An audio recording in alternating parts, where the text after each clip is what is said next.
복된 주일입니다. 이 시간에 여기까지 나오신 여러분들 위해 하나님의 크신 은혜가 함께하기를 진심으로 기원합니다. 지난주에는 역사적인 일이 있었던 것 같습니다. 남과 북 정상이 만나서 평화의 시대를 여는 여러 가지 대화가 오가는 그런 역사적인 일이 있었던 주간입니다. 어떻게 보면 생각지도 못했던 몇 년 전이나 아니면 저희 어렸을 때나 남과 북이 통일된다 상상으로는 하지만 이렇게 평화의 시대가 돌아올 것 같은 그런 분위기가 없었는데 생각지도 못하게 일들이 이렇게 진행되는 것을 볼 때 하나님의 세계를 향한 놀라운 섭리들은 우리 상상을 뛰어넘는다라는 생각들을 해보게 되는 것 같습니다. 남과 북의 정상이 만나서 여러 가지 것들을 논의하고 앞으로도 계속 진행될 터인데 믿는 성도로서 하나님께서 진정으로 원하시는 것들이 무엇인지를 생각해보고 계속적으로 기도로 준비해 나갔으면 좋겠고 또 앞으로 통일 시대가 언제일지는 모르지만 다가올 것인데 교회로서 통일 시대를 어떻게 준비할 것인가가 우리의 또 숙제로 남아있는 것 같습니다. 우리 교회도 또 통일선교위원회가 있는데 그것들을 어떻게 또 준비해야 될 것인가 또 고민을 해야 되지 않을까 생각해 봅니다. 뿐만 아니라 우리 주변에 보면 정치계뿐만 아니라 우리 주변 가까운 주변에 있어서도 서로 나뉘어져 있는 마음들이 많이 있는 것들을 보게 되는데 그런 마음조차 하나님께서 은혜를 주셔서 더욱더 가까워지는 계기가 되었으면 하는 작은 바람을 가지게 됩니다. 오늘은 말씀 읽기 본문이 예레미야 29장입니다. 오늘 말씀 읽기 본문 예레미야 29장을 통해서 오늘날 하나님께서 주신 말씀은 어떠한 것인지 오늘날 어떤 것들을 적용할 수 있는지 생각해 보는 시간을 가질까 합니다. 여러분들 나눠드린 교환을 참고해서 말씀을 들으시면 될 것입니다. 우선 문맥을 살펴보면 예레미야가 52장까지 되어 있고 많은 예언과 또 시대순으로 정렬되지 않은 그런 그 흐름 때문에 지금 어떤 상황인가를 잘 이해하지 못할 수 있는데 일단 문맥을 좀 파악하는 것이 중요하다 생각됩니다.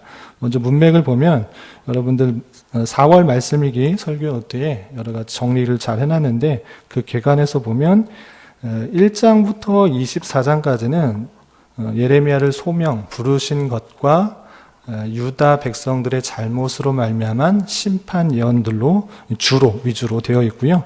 25장부터 29장까지는 예루살렘이 이제 파괴되는 것 그리고 바벨론으로 포로로 끌려가는 내용이 주로 있다라고 이렇게 구분을 해 놓았습니다. 그 중에서도 25장에 있어서는 유다뿐만 아니라 그 주변에 있는 열방들도 하나님께서 심판하시겠다라는 내용들을 우리가 25장을 통해서 읽었었고요. 26장에서는 예루살렘 성전에 대해서 파괴될 것이다라는 예레미야의 그런 예언들이 있었습니다. 예루살렘 성이 파괴될 것이다 이렇게 예언을 하니까 왕들로부터 또 선지자들로부터 다른 그 거짓 선지자들로부터 많은 핍박과 탄압이 있었던 내용들이 26장에 있었습니다.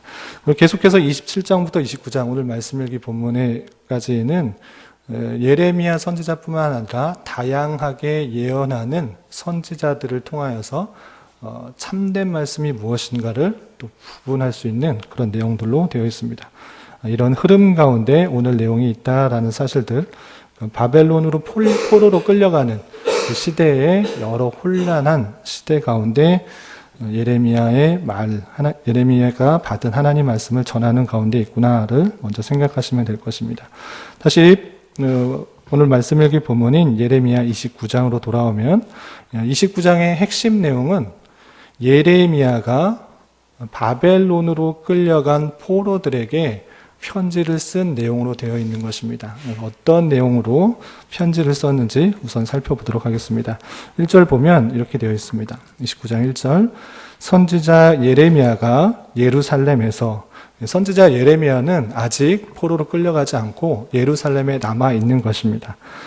이 같은 편지를 앞으로 나오는 밑에 내용을 갖고 있는 편지를 썼다라는 내용이 있는 것입니다. 느부갓네살이 예루살렘에서 바벨론으로 끌고 간 포로 중 바벨론으로 2차 포로로 끌려갔을 때인데 그 밑에 보면 그 2차 시기라는 것을 알 수 있는데 바벨론으로 끌고 간 포로 중에 죽은 사람도 있고 가다가 쓰러진 사람도 있는데 포로로 간 사람 중에 남아있는 장로, 포로로 살아있는 그런 장로들과 제사장들과 선지자들과 모든 백성에게 편지를 보냈다. 아우레와 같은 편지를 보냈다라고 설명하고 있는 것입니다.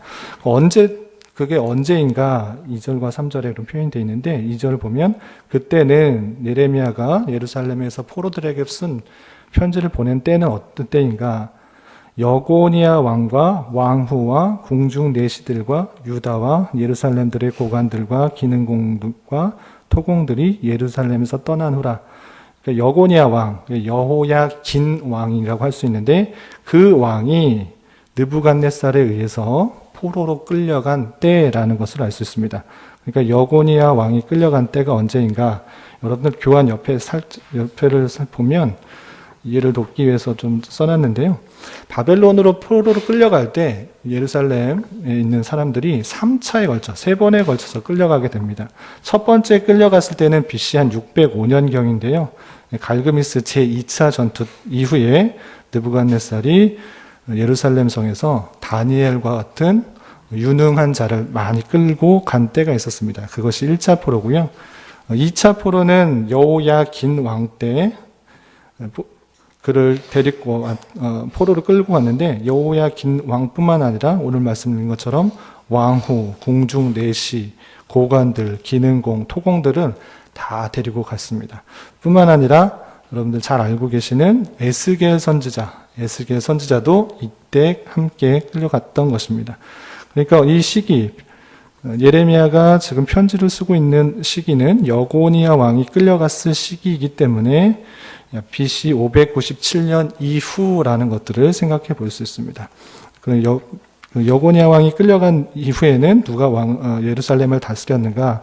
3절에 보면 바로 나옵니다. 3절 보면 유다의 왕 시드기야가 마지막 왕입니다. 유다의 마지막 왕이었던 시드기야 때라는 것을 알 수 있습니다. 그때 어떤 캔가 바벨론으로 보내어 바벨론의 왕 느부갓네살에게로 가게 한 사반의 아들 엘리사와 힐기야의 아들 그마랴 편으로 말하되 시드기야 때 두 사신 엘리사와 그마랴 편으로 이 편지를 느부갓네살 왕에게 보내서 그 포로들에게 전해준 것을 알 수 있습니다. 이렇게 시기와 또 대상을 말해주고 있고요. 구체적으로 4절부터 9절까지는 그 내용, 그 편지에 담긴 내용이 이렇다라는 것들을 설명하고 있습니다. 4절 보면 만군의 여호와 이스라엘 하나님께서 예루살렘에서 바벨론으로 사로잡혀가게 한 모든 포로에게 이와 같이 말씀하시니라. 이 서론이고요. 그 내용을 보면 5절 너희는 집을 짓고 거기에 살며 텃밭을 만들고 그 열매를 먹으라. 바벨론의 포로에게 하시는 말씀이 거기에서 정착하라고 하는 말씀을 계속하고 있는 것입니다. 집을 짓고 거기에 살아라. 그리고 텃밭을 만들고 그 열매를 먹으라 라고 하고 있습니다. 정착할 뿐만 아니라 결혼해서 자식을 낳아 살 것을 계속해서 6절에 표현하고 있습니다. 6절 보면 아내를 맞이하여 자녀를 낳으며 너희 아들이 아내를 맞이하며 너희 딸이 남편을 맞아 그들로 자녀를 낳게 하여 너희가 거기에서 번성하고 줄어들지 아니하게 하라. 포로에 붙잡혀 간 사람에게 빨리 돌아오게 될 것이다. 아니면 곧 바벨론이 멸망할 것이니까 힘내라 라고 격려한 것이 아니고 그곳에서 잘 정착하라고 하는 것입니다. 밭을 갈고 열매를 먹어라. 농사를 짓고 살아라. 결혼하고 자녀를 낳아라. 이렇게 표현하고 있는 것입니다. 뿐만 아니라 7절에서는 이렇게 표현하고 있습니다. 너희는 내가 사로잡혀 가게 한 그 성읍의 평안을 구하고 그를 위하여 여호와께 기도하라. 이는 그 성읍이 평안함으로 너희도 평안할 것임이라. 사로잡혀 가게 한 그 성읍, 바벨론의 그 성읍의 평안을 구하라 라고 하고 있습니다. 일반적으로 생각할 때는 하나님의 백성을 포로로 끌고 갔기 때문에 그 나라가 빨리 망해서 내가 다시 고국 예루살렘으로 돌아가기를 구해야 할 것 같지만 예레미야 선지자를 통하여서 받은 말씀은 오히려 그 성읍의 평안을 구하고 그 성읍에 평안할 때 너희도 평안할 수 있다. 그렇기 때문에 그 성읍의 평안을 구하라 라고 예레미야 선지자를 통하여서 그 하나님의 말씀을 받게 되는 것입니다. 얼른 보면 이해가 잘 되지 않습니다. 그냥 빨리 돌아가는 것이 더 좋고 그렇게 기도해야 될 것 같은데 바벨론이 빨리 멸망해서 내가 포로에서 회복되는 것을 구해야 될 것 같은데 그렇게 하지 않고 더 번성하고 정착하라라고 하고 있는 것입니다. 왜 이렇게 정착하고 자녀를 낳으라라고 했는가 하면 앞에서 우리가 계속 살펴본 것처럼 이스라엘의 포로가 하나님께서 주신 심판의 결과이기 때문에 그 결과를 달게 받아야 되기 때문에 그렇게 한 것입니다. 뿐만 아니라 앞에서 조금 있으면 더 나오겠지만 그 시간이 포로의 시간이 하나님의 심판하는 그 시간이 짧지 않기 때문에 단순히 1년, 2년 있다가 돌아오는 그런 포로 생활이 아니기 때문에 그곳에서 정착해라. 정착할 뿐만 아니라 그곳에서 자녀를 낳아 너희 숫자가 줄어들지 않게 하나님의 백성이 줄어들지 않게 번성하라라고 하는 것이며 또 그곳에서 평안하게 살아야 되기 때문에 그 성읍을 지키는 그 성읍의 위정자들을 위해서 간구하고 기도하라라고 표현하고 있는 것입니다. 그리고 그래서 8절 9절에서는 그곳에서도 여러 가지 말씀들이 있을 터인데 미혹하는 것들이 있을 터인데 잘 분별해라 라고 하는 말씀들이 계속 이어지고 있습니다. 8절 보면 만군의 여호와 이스라엘 하나님께서 이와 같이 말씀하시니라 너희 중에 있는 선지자들에게 애와 점쟁이에게 미혹되지 말며 너희가 꾼 꿈도 고지 듣고 믿지 말라. 내가 그들에게 보내지 아니하였어도 그들이 내 이름으로 거짓을 예언함이라. 여호와의 말씀이니라. 그 포로로 끌려간 사람에게서도 많은 미혹자들이 있는 것입니다. 선지자들도 있고 점쟁이들도 있고 또 꿈도 꿨다라고 말한 사람들도 있을진데 하나님의 이름으로 말하면서 회복될 것이다. 여러 가지 미혹하는 말이 있을지라도 그것에 속지 말라라고 편지를 보내고 있습니다. 그렇게 말을 한 이후에 10절부터 19절까지는 그렇게 영원히 포로로 붙잡혀가서 번성하고 사는 것으로 그치는 것이 아니라 회복하게 될 때가 있음을 10절 이하 계속 말을 하고 있습니다. 10절에서 보면 여호와께서 이와 같이 말씀하시니라 바벨론에서 70년이 차면 내가 너희를 돌보고 나의 선한 말을 너희에게 성취하여 너희를 이곳으로 돌아오게 하리라. 영원히 그렇게 사는 것이 아니고 70년이 차면 이제 회복하고 포로에서 되돌아오게 될 것이다 라고 예언해 주고 있는 것입니다. 그리고 하나님의 그 포로로 붙잡혀간 사람들에게 향한 하나님의 마음을 이렇게 표현하고 있습니다. 11절에 여호와의 말씀이니라 너희를 향한 나의 생각을 내가 하나니 평안이요 재앙이 아니라. 포로로 끌려가서 너무나 답답하고 힘든 그런 생활일진데 이것이 재앙으로 고치는 것이 아니고 평안을 주려고 하는 것이다 라고 말하고 있습니다. 계속해서 보면 너희에게 미래와 희망을 주는 것이다 라고 설명하고 있습니다. 그러한 가운데 요구되는 이스라엘 백성들에게 요구되는 것이 무엇인가 12절 13절 너희가 내게 부르짖으며 내게 와서 기도하면 내가 너희들의 기도를 들을 것이요 너희가 온 마음으로 나를 구하면 나를 찾을 것이요 나를 만나리라. 부르짖고 기도하고 하나님께 온 마음으로 구하면 기도를 들으시고 만날 것이다 라고 표현하면서 그 포로 생활에서 더욱더 하나님을 찾고 기도하고 간구할 것을 촉구하고 있는 말씀을 하고 있습니다. 14절에서도 회복의 약속을 다시 한번 표현하고 있습니다. 이것은 여호와의 말씀이니라 나는 너희들을 만날 것이며 너희를 포로된 중에서 다시 돌아오게 하되 내가 쫓아보내었던 나라들과 모든 곳에서 모아 사로잡혀 떠났던 그곳으로 돌아오게 하리라. 이것은 여호와의 말씀이니라. 포로된 백성들에게 보내는 편지 속에서는 그곳이 당장에 되돌아오는 것이 아니기 때문에 정착하고 살 것이고 그곳의 성읍을 위해 평안을 간구하라. 너희들이 돌아올 때는 약 70년이 되어야지 돌아오기 때문에 너희들은 거기서 잘 정착하고 번성해라. 성읍의 평안을 구하면서 살아야 될 것이다. 70년이 지난 이후에는 이제 회복되며 돌아올 것이니까 두려워하지 말고 재앙이라 생각하지 말고 희망과 평안을 가지고 또 미래에 대한 소망을 가지고 살아야 된다. 그리고 너희들이 전심으로 나를 구하고 부르짖고 찾아라. 그러면 하나님 내가 만나 줄 것이다 라고 표현해 주고 있는 것입니다.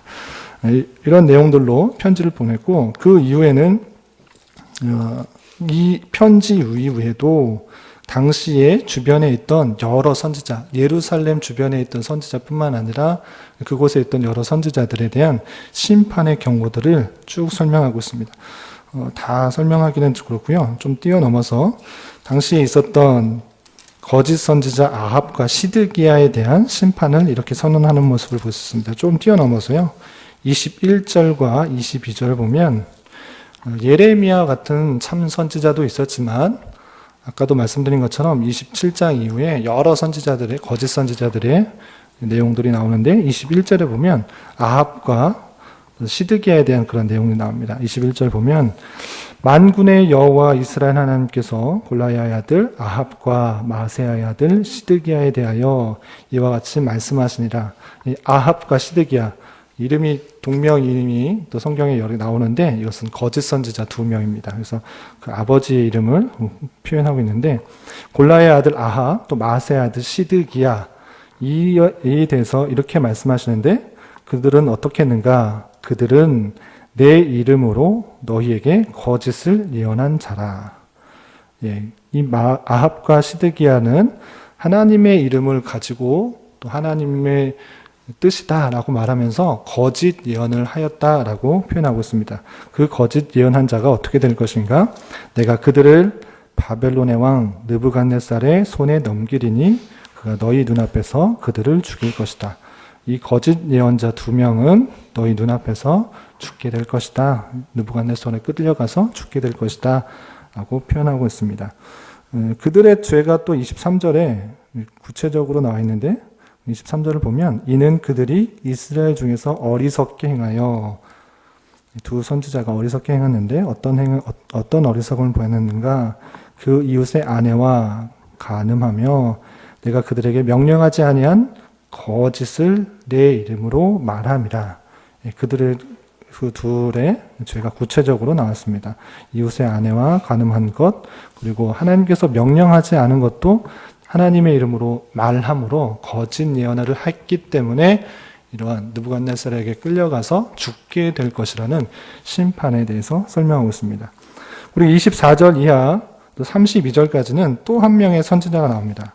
느헬랄 사람 스마야에 대해서 나오는데 느헬랄 사람 스마야도 마찬가지로 하나님의 말씀을 올바로 전하지 않고 예레미야 선지자를 오히려 미친 자라고 표현하면서 그를 거짓 예언을 했기 때문에 죽게 된다라는 그런 표현이 있습니다.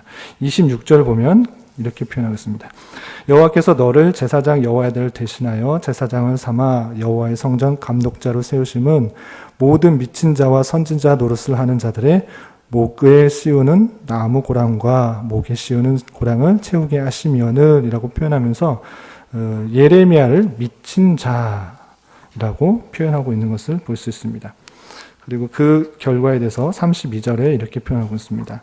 그러므로 여호와께서 이와 같이 말씀하시니라. 보라, 내가 느헬렛 사람 스마야와 그의 자손을 벌하리니.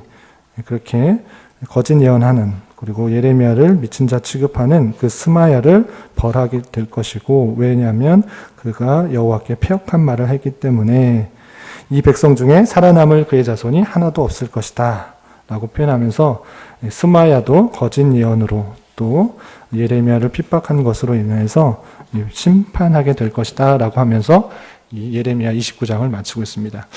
이런 예레미야 29장의 내용을 통해서 오늘날 우리에게 적용할 것이 무엇인가 좀 생각해 볼 필요가 있겠는데요. 세 가지로 좀 생각해 봤습니다. 여러분 교환 뒷면을 살펴보시면 될 것 같고요.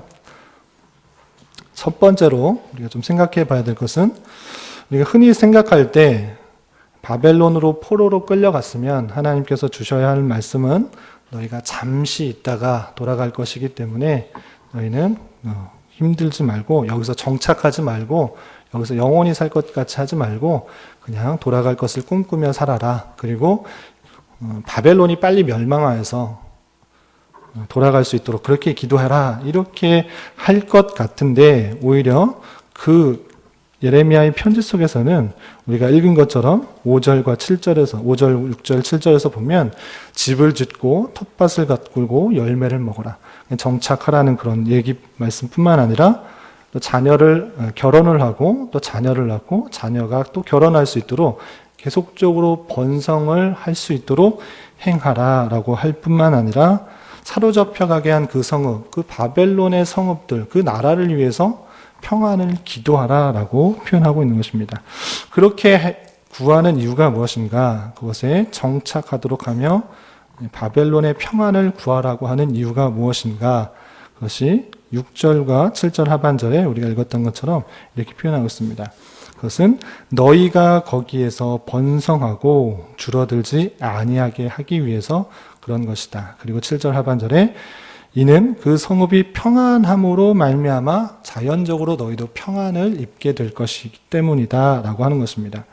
그리고 그 8절 이하에 나온 것처럼 바벨론의 포로 생활이 단순히 1년, 2년, 3년에 끝나는 것이 아니라 대를 이어서 한 대를 이어서 이 두 대를 이어서 지나가는 70년이라는 시간이 흘러야지만이 되돌아올 것을 말했기 때문에 단순히 그곳에서 잠시 있다 돌아갈 것처럼 하는 것이 아니라 완전히 정착하고 정착하는 데 그치는 것이 아니라 하나님의 백성, 이스라엘 백성들의 수가 줄어들지 않도록 자손을 낳고 번성하도록 한 말씀입니다.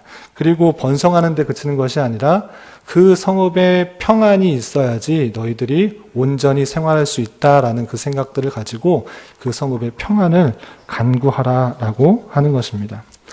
바벨론으로 포로로 끌려간 것보다는 예루살렘에 남아있는 것이 좋을 것 같고 비록 포로로 붙잡혀 갔을지라도 나라가 망해서 빨리 포로로 귀환되는 것이 인간적인 눈으로 근시안적으로 보면 좋아 보입니다. 그렇지만 하나님께서 뜻하신 것, 하나님께서 계획하신 것은 그것이 아닙니다. 그들은 앞에서 계속적으로 살펴본 것처럼 돌이킬 수 없는 그런 죄로 말미암아 심판이 임한 것이고 그 심판의 때는 70년이어야만 한 것입니다. 하나님이 계획하신 것은 70년이 지나야만 끝나는 것이고 그 이후에 포로에서 되돌아올 수 있도록 한 것입니다. 그렇기 때문에 포로로 붙잡혀 갔다고 해서 그들이 낭망할 것이 아니라 그곳에서 나름대로 살아갈 힘과 은혜를 구하고 살아가기 위해서 은혜를 구하며 살아가야 되는 것입니다. 하나님의 주권을 믿는 성도로서 우리의 삶은 어떠해야 되는가? 비록 내가 원하는 것과 기대하는 상황이 아니라고 할지라도 주어진 자리가 어떠한지, 주어진 처소가 어떠한지 간에 이곳에서 또 하나님께서 뜻하신 바가 있다라고 생각하는 것이 하나님의 주권을 믿는 성도로서의 자세인 것입니다. 그렇기 때문에 이곳에 있게 하신 이유가 무엇인가? 하나님의 뜻하신 바가 무엇인지를 고민하며 내 자신뿐만 아니라 하나님의 나라와 그 공동체의 평안을 간구하며 살아야 될 것입니다.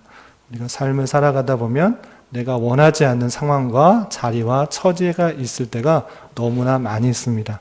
기대하지 않은 상황들이 있을지라도 그 사건이, 그 일이, 그 상황이, 그 자리가 우연히 있다라고 생각할 것이 아니라 하나님께서 보내시고 있게 하신 상황이다, 처지다 생각하며 이곳에서 하나님께서 원하시는 삶이 무엇인지를 잘 생각해서 내 자신만을 위해서가 아니라 또 하나님의 나라의 공동체, 또 하나님께서 원하시는 마음들을 품으며 간구하며 살아야 될 것입니다.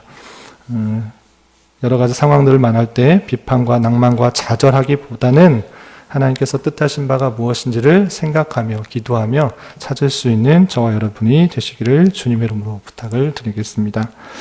두 번째로 생각해 볼 것은 하나님의 주권 가운데 모든 것을 회복시켜 주시고 또 이끌어 가신다라는 사실 속에서 하나님께서 선민에게 요구하시는 것, 기대하시는 것이 있다라는 것입니다. 그것은 무엇이냐면 기도하라는 것입니다. 우리가 좀 전에 읽은 것처럼 하나님께서 포로에서 회복시키시는 것은 그들이 회개하고 돌이켰기 때문에 또는 전심으로 하나님을 찾았기 때문에 그들을 70년 만에 회복시키신다라고 설명하고 있지 않습니다. 하나님께서 뜻하신 기간, 심판의 기간이 70년이다 라고 말했고 70년이 되면 너희들이 회개하던 하지 않던 하나님을 찾건 찾지 않던 간에 회복시키시겠다라는 것이 하나님의 뜻으로 설명하고 있는 것입니다. 아까도 우리가 살펴본 것처럼 8절에 바벨론에서 70년이 차면 내가 너희를 돌보고 나의 선한 말을 너희에게 성취하여 너희를 이곳으로 돌아오게 하겠다라고 하고 있습니다. 이 70년이 차면 너희들이 회개하고 다 하나님의 말씀을 잘 따르게 될 것이고 돌아오게 하겠다라고 한 것이 아니라 70년을 하나님께서 정하신 것이고 계획하신 것이고 그때가 차면 너희가 돌아오게 될 것이다 라고 표현하고 있습니다. 그것이 하나님의 뜻이고 생각이고 평안을 주고 희망을 주는 미래에 대한 소망을 주는 그런 말로 설명하고 있는 것입니다. 그럼에도 불구하고 하나님께서 하나님의 백성을 그의 뜻 가운데 이끌어 나감에도 불구하고 선민에게 요구하는 것이 무엇인가 하면 12절과 13절에 우리가 읽었던 것처럼 그럼에도 불구하고 너희들이 해야 될 것이 무엇인가? 너희가 내게 부르짖으며 내게 와서 기도하라. 그리고 온 마음으로 나를 구하라. 나를 찾아라. 그렇게 하면 너를 기도를 들을 것이고 나를 찾을 것이고 나를 만나게 될 것이다 라고 표현하고 있습니다. 선민에게 요구되는 것은 결사대를 만들어서 바벨론을 독립운동을 하라 이런 것이 아니고 하나님을 찾고 기도하고 만날 것을 구하고 있는 것입니다. 그렇기 때문에 하나님께서 모든 것을 주관하시고 역사하시지만 선민들은 계속적으로 하나님이 어떠한 분이신지를 또 하나님께서 어떻게 역사하시는지를 구하고 찾고 인격적인 교제 가운데 나갈 것을 촉구하고 있는 것입니다. 이때 당시에 우리가 계속 살펴봤지만 계속적으로 하나님과의 형식적인 종교적인 형식과 습관과 제사 제도는 있지만 그 마음 가운데 하나님의 뜻을 찾는 것과 진심으로 하나님께서 원하시는 것을 귀 기울이는 모습이 없었던 것을 하나님께서는 심판하시고 계속적으로 촉구하는 것은 하나님을 찾고 부르짖고 기도하여서 만나고 응답받는 것들을 행하라라고 하고 있는 것입니다. 하나님께서는 그 포로로 가운데 있을지라도 인격적인 교제 가운데 하나님이 어떠하신 분임을 깨달아 알할 것을 표현하고 있는 것입니다. 모든 것을 하나님께서 가장 선한 것으로 이끌어가지만 우리가 행할 것은 하나님이 그 선한 방향을 어떻게 이끌어가시는지를 기도하고 간구하고 찾는 것을 통해서 하나님을 인격적인 분으로 체험하고 알고 깨닫는 것이 중요하다라고 하는 것입니다. 이런 표현이 그냥 예레미야에게 표현된 것만 예레미야서에만 표현된 것이 아니고 같은 시기에 활동하였던 에스겔 선지자에도 똑같이 하는 표현을 우리가 찾아볼 수 있습니다. 우리 예레미야는 포로로 끌려가지 않고 예루살렘에 남아 있어서 포로로 끌려간 백성들에게 편지를 보내면서 그렇게 하나님을 찾으라고 했지만 실제로 아까 본 것처럼 2차 포로로 끌려갈 때 여호야긴과 함께 끌려간 에스겔 선지자도 하나님의 말씀을 통해서 그발 강가에서 포로들에게 하신 말씀이 있는데요. 그 말씀을 한번 찾아보도록 하겠습니다. 에스겔서 36장 33절부터 38절까지입니다. 에스겔 선지자는 2차 포로로 끌려갔던 선지자인데 하나님께서 그발 강가에서 나타나셔서 부르시고 하나님 말씀을 전해주는 그런 내용들이 있습니다. 그 말씀 중에 36장 33절부터 38절까지 동일한 말씀을 이렇게 표현하고 있는 것을 볼 수 있습니다. 제가 33절부터 38절까지 좀 빠르게 한번 읽어보도록 하겠습니다. 눈으로 좀 잘 보시고 생각하시면서 읽으시면 되겠습니다. 주 여호와께서 이같이 말씀하셨느니라. 내가 너희를 모든 죄악에서 정결하게 하는 날에 성읍들의 사람이 거주하게 하며 황폐한 것이 건축되게 할 것인즉 전에는 지나가는 자의 눈에 황폐하게 보이던 그 황폐한 땅이 장착 경작이 될 것이다. 예루살렘 성의 회복을 예언하고 있는 것입니다. 사람이 이르기를 이 땅이 황폐하다니 이제는 에덴 동산같이 되었고 황량하고 적막하고 무너진 성읍들의 성벽과 주민이 있다 하리니 너희 사방에 남은 이방 사람이 나 여호와가 무너진 곳을 건축하며 황폐한 자리에 심은 줄 알리라. 나 여호와가 말하였으니 이루리라. 주 여호와께서 이같이 말씀하셨느니라. 그래도 이스라엘 족속이 이같이 자기들에게 이루어 주기를 내게 구하여야 할지라. 내가 그들의 수요를 양떼같이 많아지게 하되 제사드릴 양떼 곧 예루살렘이 정한 절기의 양 무리같이 황폐한 성읍을 사람의 떼로 채우리라. 그리한즉 그들이 나를 여호와인 줄 알리라 하셨느니라. 포로로 끌려간 이스라엘 백성에게 예루살렘 성의 회복을 선언하고 있는 것입니다. 지금은 황폐하고 또 무너진 것 같아서 아무도 없는 것 같이 황폐하게 보이지만 하나님께서 이제 에덴 동산 같이 회복시키시겠다. 사람들이 양떼와 같이 많아지게 하겠다. 그것이 왜 그렇게 되는가? 그것은 하나님께서 뜻하셨기 때문에, 하나님께서 말하셨기 때문에, 하나님의 주관이기 때문에 이룰 것이다 라고 36절 하반절에 말하고 있는 것입니다. 나 여호와가 말하였으니 이루리라. 회복의 주권이 이 사람에게 있는 것이 아니고 이스라엘 백성에게 있는 것이 아니고 하나님께서 말하였기 때문에, 하나님께서 뜻하셨기 때문에, 하나님의 계획이기 때문에 회복될 것이다 라고 표현하고 있는 것입니다. 그래도 하나님의 주권 가운데 모든 것이 진행되는 상황일지라도 요구되는 것이 무엇인가? 아까 읽었던 37절에 그래도 이스라엘 족속이 이같이 자기들에게 이루어 주기를 내게 구하여야 할지라. 하나님께서 뜻하신 거기 때문에 그냥 스스로 아무것도 하지 않아도 이루어지겠지만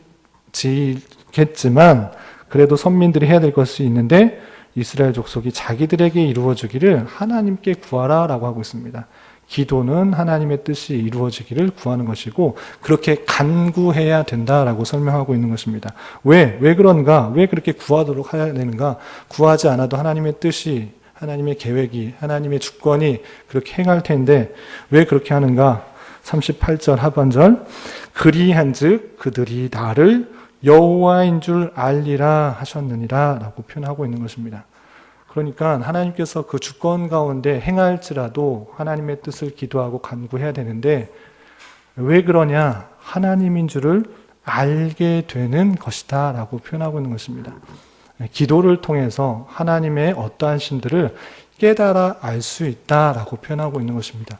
우리가 열심히 기도하고 또 그냥 내가 기도한 대로만 기도가 응답된다 그러면 서로 다른 수많은 기도가 충돌되고 어떻게 돼야 될지 모를 것입니다. 그렇게 세상 여느 사람들이 땅의 종교들이 하는 그런 기도가 아니라 우리의 기도는 그런 수준을 넘어서 하나님의 뜻하심 가운데 이루어질지라도 기도를 통해서 하나님께서 어떠한 분이신지를 인격적으로 만나고 체험하고 깨달아 알아가는 수단으로서 있다라는 사실들을 잊지 말아야 될 것입니다.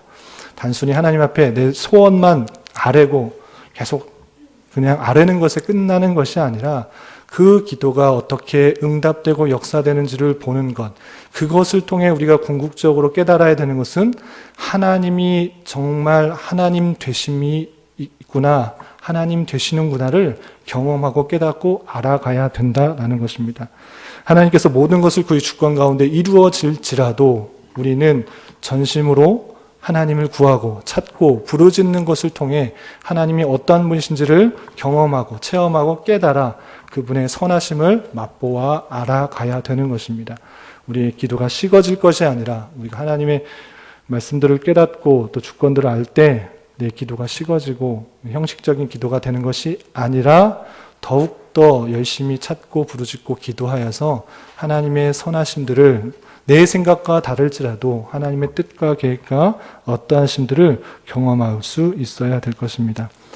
여러분들의 기도의 모습은 어떻습니까? 너무 형식과 습관에 묶여있지는 않습니까? 그럴 것이 아니라 더욱더 전심으로 찾고 부르짖는 모습, 또 전심을 다해서 찾는 것을 통하여서 하나님의 놀라우심들과 또 기적들과 여러분들의 신실하게 이끌어가시는 섭리들을 경험할 수 있는 저와 여러분이 되시기를 주님의 이름으로 부탁을 드리겠습니다. 네, 마지막으로 도전드리고 싶은 것은 우리가 27장부터 계속적으로 보는 것인데, 여러 선지자들의 충돌되는 말이 있다라는 것입니다. 오늘 본문에서도 29장에서도 스마야, 아합, 시드기야가 나옵니다. 스마야는 예레미야를 가리켜서 미친 선지자다라고 이렇게 표현했던 그런 모습이 있고, 여호와께서 보내지 아니하였음에도 불구하고 하나님의 이름으로 말씀을 하였던, 선포하였던 그런 선지자였습니다. 또한 아합과 시드기야도 많은 죄를 저질렀음에도 불구하고 여호와의 이름으로 백성들에게 거짓을 예언하는, 예루살렘이 멸망하지 않을 것이고 또 쉽게 돌아올 것이다 라고 말했던 선지자였습니다. 또 어제 말씀 읽기 본문이었던 28장에서 보면 예레미야에게서 멍에를 빼앗아서 포로로 끌려간 그 사람도 2년 만에 다시 되돌아올 것이다 라고 하나님의 이름을 빌려 예언하였던 그런 선지자입니다. 그런 선지자들 사이에서 예레미야는 하나님의 임재였던 예루살렘 심판을 선언했고, 포로로 붙잡혀가서 가 있는 성도들에게 거기서 잘 먹고 잘 정착해서 살아라 라고 이해할 수 없는 그런 말씀을 했던 선지자입니다. 그런 말씀들, 많은 선지자들 중에 과연 우리는 어떻게 그런 하나님의 말씀을 분별할 수 있을까? 지금 약 700년 전, 2600년 전 이후에 우리가 살고 있어서 그 당시의 사람이 아니라서 그냥 멀찌감치 생각하지만, 만약에 우리가 그 혼란기에, 멸망기에 이스라엘 백성이었다면 그 많은 선지자들의 수많은 부딪히는 말씀 속에서 어떻게 하나님의 말씀을 분별할 수 있을까를 고민했으면 하는 것입니다. 오늘날에도 별반 다르지 않은 현실인 것 같습니다. 같은 성경을 가지고 수많은 이단이 나왔을 뿐만 아니라 같은 이단이 아닐지라도 성경을 가지고 다양하게 자신의 입맛에 맞추어 설교하는 설교자들이 많은 형편이 아닌가 생각합니다. 같은 강조점이 다른 것은 이해되지만, 같은 말씀에서 강조점이 다른 것은 이해하지만 서로 다른 말씀이 부딪혀서 혼란하게 될 때 우리는 과연 어떤 말씀을 듣고 순종하고 따를 것인가? 그것은 어쩔 수 없이 여러분들의 몫으로 돌아갑니다. 서로 다른 주장을 설교자들이 하게 될 때는 어쩔 수 없이 그 선택의 몫은 자신에게로 돌아간다라는 것입니다. 그러할 때 과연 하나님의 말씀을 어떻게 선택할 수 있을까? 그것은 참으로 중요한 부분이고, 하나님의 말씀을 구분하는 것은 참으로 중요하고 필요한 일이라고 할 수 있습니다. 그러할 때 중요한 것은 내 귀를, 오늘날의 성도들이 또 우리 교회 모습들이 혹 이러지는 않은가 좀 조심스럽습니다.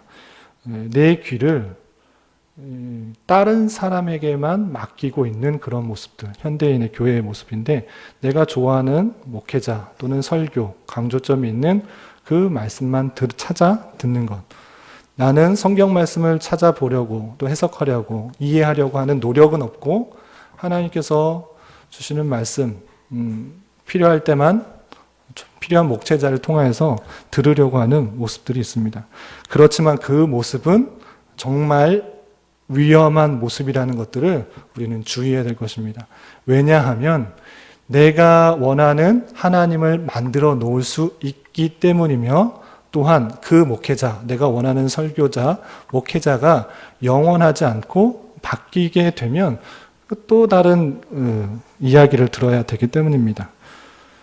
그 목회자가, 그 설교자가 영원하지 않기 때문에 그 목회자가 바뀌게 되면 또 다른 이야기를 듣게 될 터인데, 분별하지 못하면 또 다른 생각과 사상으로 또 갈 수 있다는 어려움이 있는 것입니다. 그렇기 때문에 부탁드리기는 내 귀를 단순히 설교자에게만 맡기지 말고 스스로 성경 말씀을 바르게 판단하기 위한 능력을 부지런히 길러야 되는 것입니다.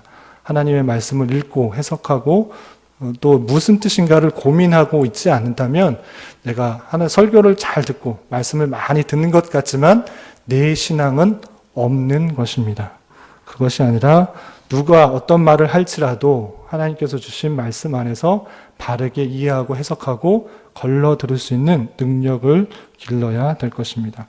가장 기본적인 자세는 설교자의 말, 하나님의 말씀을 전하는 사람에게 있어서 과연 누구에게 영광이 돌려지며 누구에게 유익이 돌아가는가를 생각할 수 있어야 됩니다.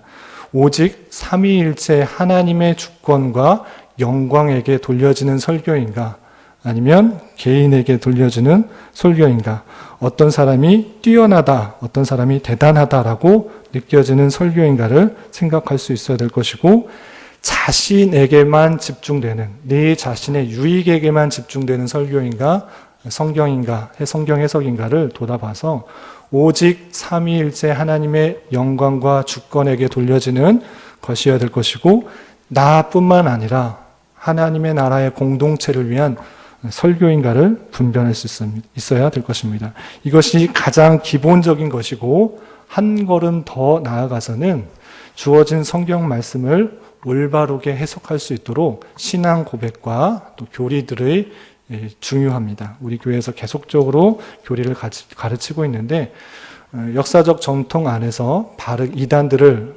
배척하고 바른 신앙을 고백하기 위해 생긴 교리, 신앙 고백들을 잘 배우고 익혀서 하나님의 말씀들을 뼈대를 잡아서 해석할 수 있어야 될 것이고 이해할 수 있어야 될 것입니다. 뿐만 아니라 지속적으로 내 스스로 말씀을 읽어가는 훈련, 말씀을 읽어가는 노력, 그리고 그 가운데서 하나님의 뜻을 찾고 발견하고 또 하나님과 인격적인 교제 가운데 나아가는 그런 훈련이 계속되어야 될 것입니다.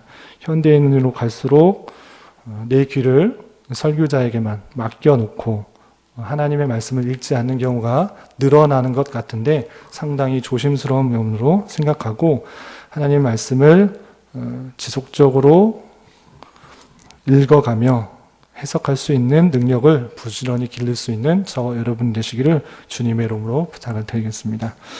말씀을 정리하겠습니다.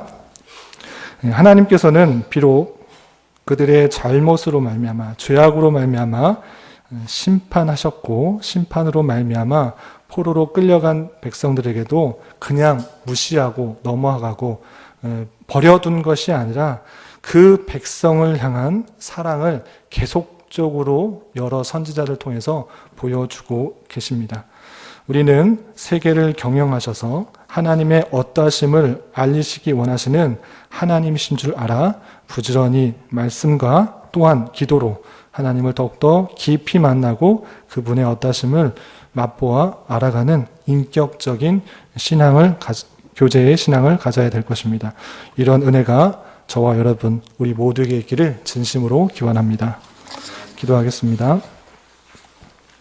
하나님 아버지, 감사합니다. 오늘 예레미야가 포로된 백성들에게 쓴 편지의 내용을 통하여 하나님의 변함없는 사랑과 자비에 대하여 깨달았습니다.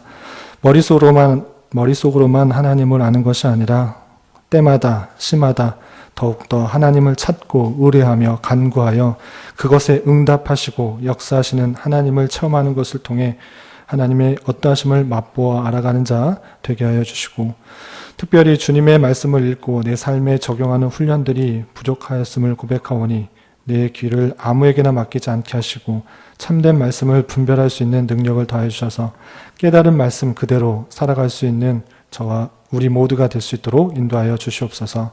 예수님의 이름으로 감사히 기도드리옵나이다. 아멘.